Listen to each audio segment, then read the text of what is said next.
በእውነትም በየአድባራቱና ገዳማቱ ከምሽት እስከ ንጋት በሚዘልቀው በዚህ ሥርዓት ላይ የሚሳተፉትን ካህናት፣ ዲያቆናትና ተማሪዎችን ተመስጦና ትጋት የተመለከተ በመንፈስ እግዚአብሔር የሚመራ የምስጋና መስዋዕት መሆኑን መገንዘብ ይቻላል። የቤተ ክርስቲያናችን የዜማ መሳሪያዎችም እንደ ዜማው ሁሉ ፍጹም መጽሐፍ ቅዱሳዊና መንፈሳዊ ትርጓሜ ያዘሉ ናቸው።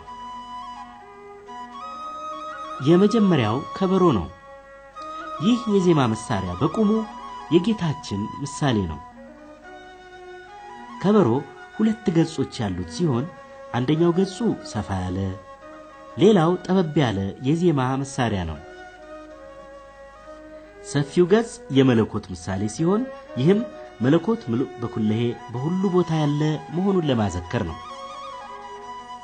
ጠባቡ ገጽ ደግሞ የአምላክን በጠባብ ደረት በአጭር ቁመት መወሰን ያጠይቅልናል።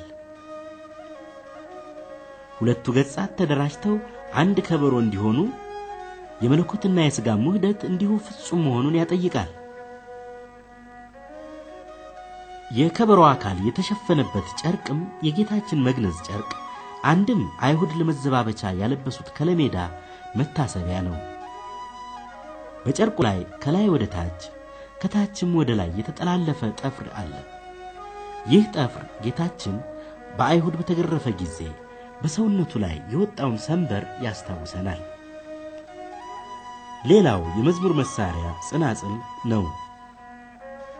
ይህ ካህናትና መዘምራን በዝማሬ ወቅት የሚጠቀሙበት የዜማ መሳሪያ ምሳሌነቱ ቅዱስ ያዕቆብ በራእዩ ላየው ከምድር እስከ ሰማይ ለተዘረጋው መላእክት ሲወጡ ሲወርዱበት ለነበረው መሰላል ነው። በአግዳሚዎቹ ላይ የሚታዩት ጠፍጣፋ ተሻኩራዎች ያዕቆብ ሲወጡ ሲወርዱ ያያቸው የቅዱሳን መላእክት ምሳሌ ናቸው። በጎንና በጎን ያሉት ሁለት አምዶች የብሉይና የሐዲስ ኪዳናት ምሳሌዎች ናቸው። የጸናጽሉ ድምጽም የመላእክት ምስጋና ምሳሌ ነው። በተጨማሪም ቅዱስ ኤፍሬም በውዳሴው እመቤታችንን ያዕቆብ ከምድር እስከ ሰማይ ተተክሎ ያየው የወርቅ መሰላል አንቺ ነሽ እንዳላት ጸናጽል የእመቤታችን የቅድስት ድንግል ማርያም ምሳሌ ነው።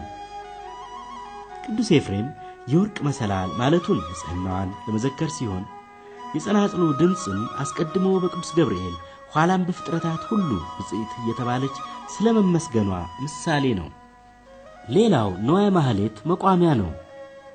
ምሳሌነቱ ጌታችን ለተሸከመውና ለተሰቀለበት ቅዱስ መስቀሉን የሚያጠይቅ ነው። በሥርዓተ ማህሌት ጊዜ እንደሚታየው መዘምራኑ በመጀመሪያ መቋሚያቸውን ከላይ ወደ ታች ያደርጉታል። ጌታችን ከሰማያ ሰማያት መውረዱን ከድንግል መወለዱን ሲያዘክሩ ነው። ከዚያም ዞሮ ማስተማሩን ለማጠየቅ መቋሚያውን ከግራ ወደ ቀኝ ያሽከረክሩታል። መዘምራኑ መቋሚያቸውን ከግራ ወደ ቀኝ ከቀኝ ወደ ግራ የሚያደርጉት ጌታችን ከሐና ወደ ቀያፋ ከጲላጦስ ወደ ሄሮድስ መመላለሱንና መከራ መቀበሉን ለማሳሰብ ነው። መቋሚያውን ወደ መሬት የሚደስቁት የማይሞት ጌታ ወደ መቃብር ወረደ ሲሉ ነው። ወደ መሬት የደሰቁትን መልሰው ወደ ላይ ማንሳታቸውም ሞትን ድል አድርጎ መነሳቱን ለመመስከር ነው።